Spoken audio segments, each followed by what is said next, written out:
మరి గతించినటువంటి జనవరి మాసము ఆరంభం నుంచి చివరికి మనం రాగలుగుతూ వచ్చినాం.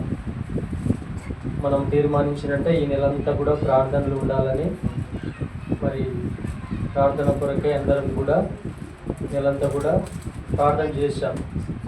ఆ ప్రార్థన అంతటికి జవాబు దేవుడు ఇవ్వడానికి సిద్ధంగా ఉన్నాడు కూడా. మరి ఈరోజు మనం బైబిల్ స్టడీ బదులు ప్రార్థన, చివరి ప్రార్థన అంటే మళ్ళీ వచ్చే వారం నుంచి మనకు బైబిల్ స్టడీ యథావిధిగా గురువారం జరుగుతుంది. జనవరి మాసం అంతా సంఘం కొరకు, సంఘానికి వస్తున్న కుటుంబాల కొరకు మనం ప్రార్థన చేయగలిగాము. అందరి బట్టి దేవునికి వందనాలు. మరి ఈరోజు కూడా ఒక 10 నిమిషాలు మాత్రం వాక్యం విని మళ్ళీ మనం ప్రార్థనలోకి వెళ్దాం. యథావిధిగా మరి ఫిబ్రవరి మాసం నుంచి మనకు బైబిల్ స్టడీ గురువారం రోజు వాక్యం ఉంటుంది, ఫుల్ వాక్యం ఉంటుంది ఆ రోజు నుంచి. కాబట్టి దయవుంచి గమనించండి. మరి ప్రార్థన కొరకే సహాయకరంగా ఉండడానికి అపోస్తల కార్యములు 16వ అధ్యాయము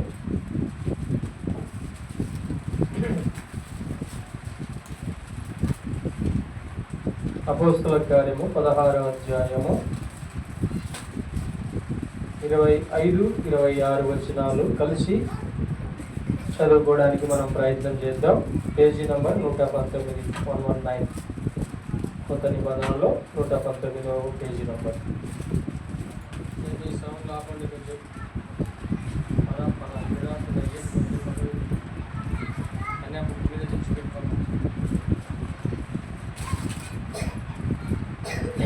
ఇరవై 26 కలిసి చదువుతుందాం. అయితే మధ్యరాత్రి వేళ పౌలును శీలాయు దేవునికి ప్రార్థించుచు కీర్తనలు పాడుచుండిరి, ఖైదీలు వినుచుండిరి. అప్పుడు అకస్మాత్తుగా మహాభూకంపము కలిగను, చెరసాల పునాదులు అదిరేను, వెంటనే తలుపులన్నీ తెరుచుకొనెను, అందరి బంధకములు ఊడెను.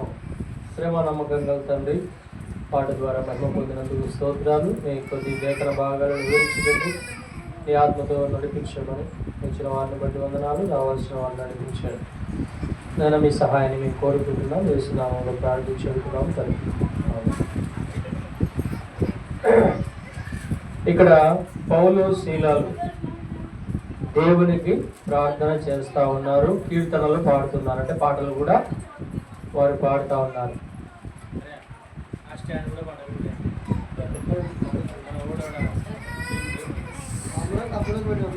ఒక పండుగ ఉంటుందండి కుర్చీలకు, వారికి ఏదైనా తాళది బట్టి ఆ గజ్జలు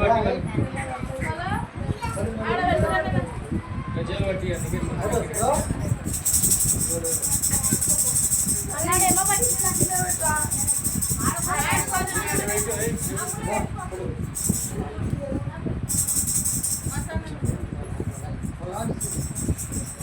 సరే. అక్కడ మధ్యరాత్రి వేళ పౌలును శీలాయు దేవునికి ప్రార్థించుచున్నారు, దేవునికి స్తుతిస్తూ ఉన్నారంట. వీళ్ళు ఏ టైంలో ప్రార్థన చేస్తున్నారు? నచ్చింది అమ్మ, మనం లేస్తామా టయానికి? ఎందుకు? మంచి నిద్రం మేలుకొని మనం ప్రార్థన చేస్తామా కదా? కానీ వీళ్ళు చేస్తున్న స్థలం ఏంటో తెలుసా? ఒక జైల్లో. ఎందుకు చేస్తున్నారు? పౌలు శీలాలు అందరూ కలిసి మసిదోనియా అనే పట్టణానికి సువార్త చేయడానికి వెళ్తే అక్కడ ఉన్నటువంటి ఒక దయ్యం పట్టిన ఆమెనంట, పూతోను దయ్యం పట్టిన ఆమె, మా యజమానులకు లాభం లేకుండా చేస్తున్నారు వీళ్ళు, ఏదో కొత్త దేవుని ప్రకటిస్తున్నారు అని చెప్పి వారిని ఏం చేసినారంటే కొట్టి ఆ చెరసాలలో వేశారంట. అయితే పౌలు శీలాలు ఏం చేసినారంటే రాత్రి వేళ, మధ్యరాత్రి వేళనంట, అంటే ఇంచుమించు నాకు తెలిసి 12 నుంచి 2 మధ్యలో ఉండొచ్చేమో, టైం రాయలేదు కానీ అక్కడ అంత రాత్రి వాళ్ళు ప్రార్థన చేస్తే దేవుని శక్తి ఆ యొక్క చెరసాలలోనికి వచ్చిందట. ఎలాగొచ్చింది? 26 చదువుందా? 26. అప్పుడు అకస్మాత్తుగా ఏం కలిగిందంట? దేవుడు ప్రార్థన చేస్తే భూకంపం కూడా వేస్తాడా? చేస్తాడు. ఎందుకంటే తన ప్రజలను కాపాడడానికి, ఇతరుల పట్ల భయాన్ని కలిగించి కూడా మన దేవుని యొక్క ప్రజలను కాపాడుకుంటాడు ఆయన. ఇంకా చెరసాల పునాదులు ఏడుంటాయమ్మా? బొమ్మక్క, పునాదులు ఏడుంటాయి? భూమిలో ఉన్న పునాదులు కూడా కదులుతాయంట మనం ప్రార్థన చేస్తే. మనం చేసే కదులుతాయి లేదా? మనం చేస్తే ఈడున్న పేపర్ అన్నా కదులుతుందో లేనా తెలియదు, కానీ వారు ప్రార్థన చేస్తే భూమి లోపల ఉన్నటువంటి ఆ చెరసాల పునాదులు ఏమైనాయంట అంటే దేవుని శక్తి ఇతరులకు ఏం చేస్తుంది? దేవుని నమ్మని వారికి భయాన్ని కలిగిస్తుంది. ఏమని? భయాన్ని. ఫస్ట్ భూకంపం వచ్చింది, పునాదులు కదులుతున్నాయంట. తర్వాత జైలు మూసింటారా తెరిచింటారా? ఎప్పుడు కూడా మూసింటారు. తెరిస్తే ఏమవుతుంది? ఆ గుట్టకొకడు ఈ గుట్టకొకడు దుంకి సెలవు జంప్ అంటారు కదా. కానీ తలుపులన్నీ తెలుసుకున్నాయంట. తర్వాత అందరి బంధకములు ఏమైనాయంట? ఊడాయి. ఈ చివరి మాటను ఒకసారి, ఆ మొదటి మాటను గుర్తు చేసుకుని మనం ప్రారంభంలో కూడా అక్కడ 26 మొదట్లో ఏం రాయబడిందంటే భూకంపము కలిగాను. ఒకనొక సందర్భంలో మరి భక్సింగ్ గారు ఒక చోట వాక్యం చెప్పడానికి వెళ్తే నిజంగా జరిగిన సంఘటన. ఆయనతో పాటు వేరే రాష్ట్రం, మన దేశం కాదు, మన దేశమే వేరే రాష్ట్రంలో వారందరూ కూడా ప్రార్థనకి వెళ్ళారంట. ఆ ఇండ్లలో ఉన్నవారు, అంటే అక్కడ భూకంపం వచ్చిన ప్రదేశంలో ఉన్నవారు, వారు ప్రార్థనకి వెళ్ళారు, వాక్యం విన్నారు, వస్తూ ఉన్నారు. వచ్చేలోపల వీళ్ళకి ఒక వార్త తెలిసింది, మీరుంటున్నటువంటి ఊర్లో, మీ ఊర్లో భూకంపం వచ్చి ఇళ్ళన్నీ పడిపోయినాయి అని. ప్రార్థనకు వెళ్ళిన వారు పరుగున వెళ్ళినారంట. వెళ్ళి చూస్తే ఆ ప్రార్థనకు పోయిన ప్రతి కుటుంబము కూడా ఆ గృహాలు ఒక్కటి కూడా చెక్కు జరగలేవట. ఎందుకని? దేవుని యందు విశ్వాసం ఉంచి దేవుని యొక్క సన్నిధికి వెళ్ళినారు వాళ్ళు. అది మధ్యలో ఉన్నాయంట వాళ్ళ ఇల్లు, వాళ్ళ చుట్టూ ఉన్న ఇళ్ళన్నీ పడిపోయినాయంట, కానీ వాళ్ళ ఇల్లు మాత్రము. ఈ సంఘటన మనం పాత నిబంధనలో కూడా చూస్తాం. నిర్గమకాండములో మన వాక్యం రెఫరెన్స్ తీయాల్సిన అవసరం లేదు, క్లుప్తంగా చెప్తాను. ఫరో ఇశ్రాయేల్ ప్రజల్ని పోనీయకుండా ఆపుతాడు. మోషే వచ్చి అడుగుతాడయ్యా, ఆ ప్రజల్ని పోనీయు, దేవుని స్తుతించాలా, దేవునికి మొరపెట్టాలంటే ఆయన హృదయం కఠినమవుతుంటుంది, పంపించకుండా ఉంటాడు. ఒక సందర్భం మాత్రం చెప్తా. కొన్ని సూచనలు అక్కడ దేవుడు చూపిస్తూ ఉంటాడు, కొన్ని తెగుళ్ళు అక్కడ రప్పిస్తూ ఉంటాడు. కానీ ఇశ్రాయేలు ఉండే ప్రదేశంలో, ప్రజలు వచ్చే ప్రదేశంలో వెలుగుంటుందంట, మిగతా వారి ఇండ్లలోనేమో చీకటి ఉంటుందంట. అంటే దీనికి దానికి సింక్ అవుతుంది అక్కడ. ఎందుకు? వీళ్ళందరూ కూడా దేవుడిని సేవించడానికి వస్తున్నారు కాబట్టి వీళ్ళకి దేవుడు వెలిగించినాడు, ఆ ఇళ్లలో మాత్రం చీకటి ఉండిపోయింది.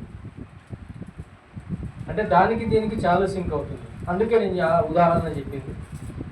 దేవుని నమ్మినటువంటి ప్రజలు, దేవుని కొరకు జీవిస్తున్నటువంటి ప్రజలకు ఇంకొక ఉదాహరణ కూడా చెప్తా. కొన్ని అంటే ఒడిస్సా లాంటి ప్రాంతాల్లో కొండ జాతి వాళ్ళు ఉంటారు, తెగలు అంటారు వాళ్ళని, వాళ్ళ భాషలు కూడా వేరే ఉంటాయి. ఆ ప్రాంతంలో మన హెబ్రోన్ నుంచి ఒక దైవజనుడు సువార్త చెప్పడానికి వెళ్తున్నప్పుడు ఇద్దరితో మొదలైంది పరిచర్య. మన భాష రాదు, మనది ఏంది రాదు, కానీ సైగల ద్వారా కొన్ని వాటి ద్వారా దేవుణ్ణి ఎరిగినారు. అక్కడ ఇద్దరు పోయి నలుగురు అయినారు, 5 మంది 6 మంది అయినారు. అక్కడ ఉన్నటువంటి ఆ ఊరి పెద్దలకు ఈర్ష పుట్టింది. ఏం చేసినారంటే నలుగురు కలిసి లవ్ కర్రలు తీసుకొని ఒక మోపులాగా కట్టి ఒక చోట దాపెట్టినారంట. కర్నూలు హెబ్రోన్ నుంచి వచ్చేటువంటి వాళ్ళు ఎవరైనా సరే సేవకులు, వాళ్ళు వస్తే వాళ్ళ పని పట్టాలా, మనం తన్ని పంపించాలని చెప్పి కాసుకొని ఉన్నారంట. ఆ విషయం ఆ నలుగురికే తెలుసు, ఎవరికి తెలియదు. మరుసటి రోజు ఏమి చిత్రం జరిగిందంటే ఆ అడవుల్లో నుంచి 4 ఏనుగులు వచ్చినాయంట. నిజంగా జరిగిన సంఘటన ఇది, యూట్యూబ్లో ఉంది, నా దగ్గర సాక్ష్యం కూడా. ఎవరైతే వాళ్ళని కొట్టాలని చూస్తున్నారో ఆ 4 ఇండ్లపై దాడి చేసినాయి. మిగతా ఇళ్లలో పోతలేవు అవి. అప్పుడు ముగ్గురు ఆ ఇళ్లలోనే ఉండి అటు ఇటు పారిపోయారు. ఒకడు మాత్రం తప్పించుకొని ఏం చేసినాడంటే ఇక్కడ ఎబ్రోను నుంచి పంపబడిన సేవకుల దగ్గరికి వచ్చి, భాష రాదు కదా, ఏదో వచ్చి రాని భాషతో మీ దేవునికి చెప్పు, మీ దేవునికి చెప్పి ఆ ఏనుగులను పంపమని చెప్పు అంటే ఏమి, ఈ కొట్టే విషయం ఈ నలుగురికే తెలుసు కానీ మిగతా వారికి తెలియదు. అందుకు వాడు భయపడినాడు, వీళ్ళ దేవునికి వీళ్ళు ప్రార్థన చేసినట్టున్నారు, అందుకే 4 ఏనుగులు మా ఇంటి మీద దాడి చేస్తున్నాయి అని. ఇలాంటివి సంఘటనలు చాలా ఉన్నాయి. అందుకే నేనేమంటానంటే ప్రార్థనలో శక్తి ఉంది. మనపై సాతానుడు ఏదైనా ప్రయత్నం చేయాలని చూసినా మన ప్రార్థనలో శక్తి ఉంటే ఆ సాతానుడు వాడే వ్యతిరేకమవుతాడు. ఇలాగా ఈ జరిగిన సంఘటనను బట్టి ఇక్కడ ఏం జరిగిందంటే లాస్ట్కు వాళ్ళ బంధకాలు ఊడాయంట. చివరికి వచ్చేసింది ఏమవుతాయి, బంధకాలు ఊడిపోయినాయంట. కట్టినటువంటి కాళ్ళకు కట్టినటువంటి బేడీలు బంధకాలన్నీ కూడా ఊడిపోయినాయి. ప్రేమైనటువంటి వాళ్ళ నేనేమంటానంటే ఆ ప్రార్థనలో అంత శక్తి ఉంటే, వారు చేసిన ప్రార్థనకు అంత గొప్ప మేలు జరిగితే, ఆనాడు వాళ్ళకున్న దేవుడే ఈనాడు మనకున్నాడు. ఈనాడు వాళ్ళకి విన్న ప్రార్థనే మనకు కూడా వింటాడు. మన పరిస్థితులు కావచ్చు, మన సమస్యలు కావచ్చు, మన ఇబ్బందులు ఎరుగులు కావచ్చు, మనం నిజంగా ప్రార్థన చేస్తే ఆ ప్రార్థన శక్తి మన సమస్యలపై, మన కుటుంబంలో ఉన్నటువంటి అపజయాలపై, మనకున్నటువంటి ఇరుకులు ఇబ్బందులన్నిటిపై విడుదల ఇవ్వడానికి దేవుని యొక్క ప్రార్థన శక్తి ఎంతో అవసరం. కాబట్టి నేను గమనించాల్సిన విషయం ఏంటంటే ప్రార్థన నిర్లక్ష్యం చేయొచ్చు. సంఘంలో చేసిన, కుటుంబంగా చేసిన, మనం ఏం చేయాలంటే నమ్మకంగా దేవుని సన్నిధికి వచ్చి, ప్రభా నా సమస్య ఇది, వారు ప్రార్థన చేసినప్పుడు అన్ని ఆశ్చర్యాలు చేసినావే మరి నాకెందుకు చేయవు అని మనం ఆయనను అడిగి పొందుకోవాలి. మారని దేవుడు ఆయన, అప్పుడున్నాడు, ఇప్పుడున్నాడు, రేపు కూడా ఉంటాడు. కాబట్టి మారుతున్న దేవుడు అంటే మనమే మనుషులు.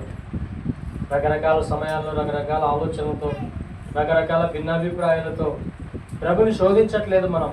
ఎందుకు? ఆ ప్రార్థన శక్తిని ఎరగక, ఆ ప్రార్థనలో ఉన్నటువంటి బలాన్ని ఎరగక. ఎంత గొప్ప కార్యాలు! ఇంకొక ఆశ్చర్యం ఏంటో తెలుసా? ఖైదీలు వింటున్నారంటే వాళ్ళ ప్రార్థన విన్నాడా?